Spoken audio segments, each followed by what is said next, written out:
The vanishing of K-129, a deep-sea mystery, classified tragedy that no one talks about. March 1968, the North Pacific Ocean. The Soviet nuclear submarine K-129 departs for a top-secret mission. There are 98 crew members on board, an experienced captain, and several nuclear warheads. The mission is standard silent patrol and reconnaissance. The crew expects nothing unusual. The mission is routine. The submarine is state-of-the-art, equipped with nuclear warheads, a seasoned crew, and a captain with decades of experience. The mission's objectives are clear. Silent patrol, reconnaissance, gathering intelligence. The crew is well trained, each man knowing their role, expecting nothing out of the ordinary. The submarine, sleek and silent, cuts through the dark waters of the North Pacific. The crew goes about their daily routines, unaware of the terrifying events that will soon unfold. But just days into their voyage, something happens. Something that will forever change the fate of K-129 and its crew. The radio operator, Viktor Mikhailov, picks up an odd transmission. It's faint, barely audibly interference from deep within the sea, or so he thinks. At first, he dismisses it as the usual static. But then, through the static, he hears it. A voice. They are already here. His hands tremble. He listens carefully, but the voice fades, and the static returns. The operator attempts to track the signal, but it's no use. The message is too garbled to understand fully. He reports it to the captain, who brushes it off, attributing it to interference. Probably just another submarine on the same frequency. Ivanov says, his voice steady but uneasy. Days pass. But then, the crew begins to notice something strange. On the morning of the 7th of March, 1968, the submarine's crew gathers for roll call. Andrei Zuev, the chief engineer, is absent. At first, no one is particularly concerned. Zuev is known for disappearing for long periods of time, often retreating to the engine room to work on complicated systems. But when hours pass and no one hears from him, worry starts to creep in. The submarine, a sealed environment, offers little room for escape.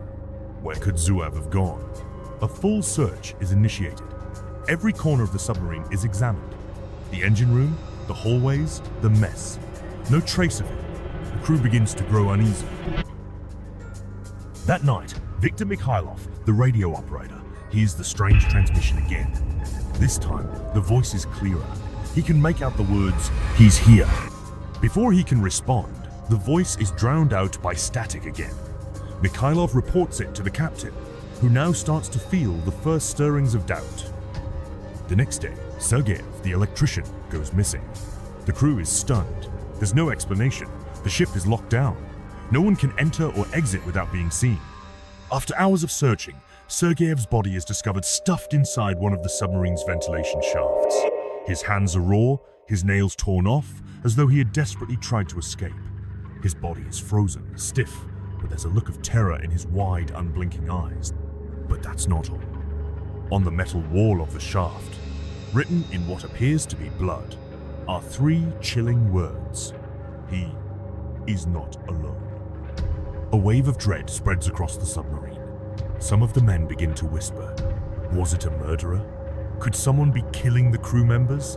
Or is there something more sinister at play here? The paranoia starts to spread, fracturing the once cohesive crew. Tensions rise. The captain, Ivanov, orders a lockdown of all sensitive areas. But the disappearances continue. Days pass. Every morning, the crew holds their breath as roll call begins.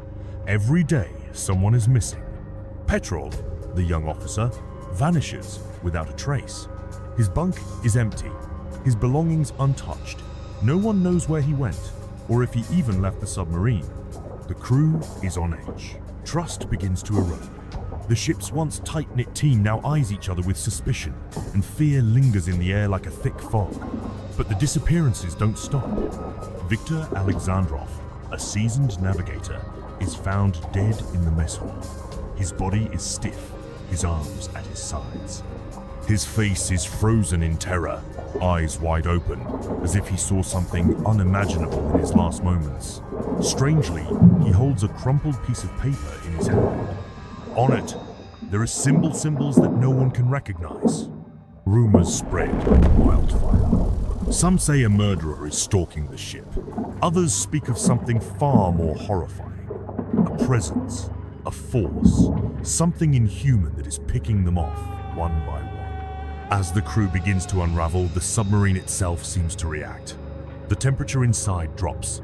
The air grows thick with tension.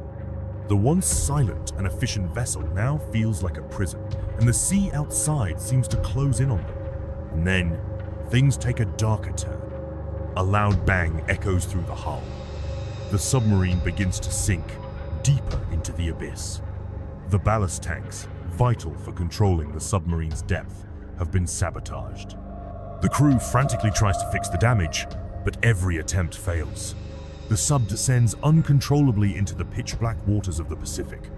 In the chaos, the radio operator Viktor Mikhailov sends out a desperate message. His hands shake as he types into the radio, his voice trembling as he speaks into the microphone. He is not human. He took them. Saved. The message is garbled, broken by static. Then, silence. The submarine sinks into the depths of the ocean. K-129 disappears from the radar. The world believes it has been lost to the depths. The Soviet Union officially declares the submarine lost at sea, and all attempts to contact or locate the vessel are futile. But deep within the ocean, something lingers. 1 year later, the CIA launches Project Azorian, a covert operation designed to recover the wreckage of K-129. Using the latest deep-sea recovery technology, they managed to locate the submarine, resting 5 kilometers beneath the ocean's surface. When the wreckage is brought to the surface, the crew expects to find 98 bodies, but they count 99. There is no explanation for the 99th body. It does not belong to any of the original crew members. The body is unrecognizable, deformed, and covered in strange markings. It seems to have been exposed to pressures and forces that no human could survive. The Soviets quickly classified the entire incident, sealing it away in the deepest corners of their intelligence archives. The truth about K-129 is buried, lost to time. But the questions remain. Who was the 99th body? Where did it come from? What happened in the final days of K-129? After the operation to recover the wreck of K-129 is completed and the 99th body is discovered, an eerie calm descends. The Soviet Union publicly declares the submarine lost at sea, and the world believes the mystery is closed. However, in the shadows, strange things begin to unfold. The Soviet command decides to bury the information about the 99th body, as it does not match the official records. But for the members of the deep-sea recovery team who brought the submarine to the surface, this case becomes a nightmare. One by one, the crew members begin to experience strange dreams. In these dreams, they find themselves back inside the submarine, but this time, it's empty. The dark corridors seem alive, as though something is watching them from behind every door. One of the engineers, named Grigory Mikhailov, becomes obsessed with these dreams. He decides to investigate further and finds something unsettling in the Archives old recording, one of the last radio transmissions sent from K-129 before it disappeared. On the surface, the message seems garbled, but when Mikhailov listens closely, a chilling pattern emerges.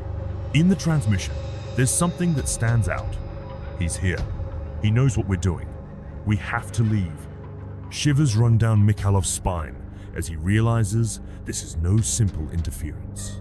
The words are clear, filled with panic. Determined to uncover the truth, Grigory sets out to find all the last records from the crew members and stumbles upon something horrifying. Several crew members had recorded their final moments on tape, including Captain Ivanov, who sounds terrified on his recording. Not possible. They've come. He's not human. He was aboard from the start. Grigory gathers a small group of former expedition members to investigate further. They decide to return to the site where the submarine was found and explore the wreckage. What they uncover is beyond their worst fears. The wreck of K-129, now resting on the ocean floor, exudes a strange and unsettling presence. The water around it seems unnaturally still, as if the sea itself is holding its breath. The crew sets up underwater sensors, only to find something inexplicable. Some of their readings are inconsistent, showing the presence of unknown forms of matter, something not alive, but not entirely dead either. And then, they make another horrifying discovery. Deep beneath the wreckage, they find a massive, ancient structure, something built not by human hands. This place is not natural, and its purpose remains a complete mystery. The team delves further into the underwater ruins and finds symbols that are identical to the ones discovered on the crumpled paper in the dead navigator's hand. The markings seem familiar, as though they were part of something that predated humanity itself. It becomes clear that this is not just an abandoned underwater city or lost technology. This is something far older, something far darker. As they investigate deeper, they begin to feel the presence of something watching them, something ancient and malevolent. At night, they hear whispers in the water, faint voices that seem to come from the wreckage itself. Their minds begin to unravel, one by one, as they struggle to comprehend what they have uncovered. One researcher, overwhelmed by the strain, starts to piece together the meaning of the symbols. He realizes with growing horror that the presence they've uncovered is not just a relic of the past, it is a force, a dark and malevolent entity that has been lying dormant in the deep for millennia. It was never K-129's mission to recover a lost submarine. The real mission was to awaken this ancient force, and the crew was never meant to survive. As the crew continues to explore the wreckage, strange phenomena begin to occur. The temperature drops, and they begin to hear footsteps echoing from the depths of the wreck, though no one is there. Equipment malfunctions, and the once reliable sensors fail.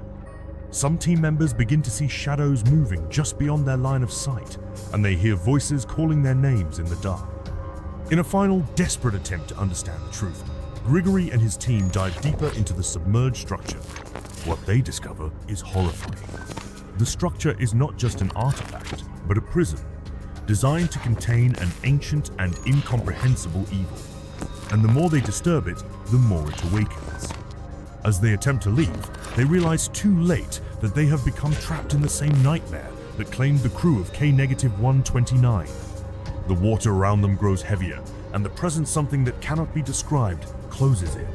Grigory's final report, the last message he sends before his transmission cuts out, reads, "We've opened Pandora's box. This is not just war. This is not just secrets. It's something ancient, waiting."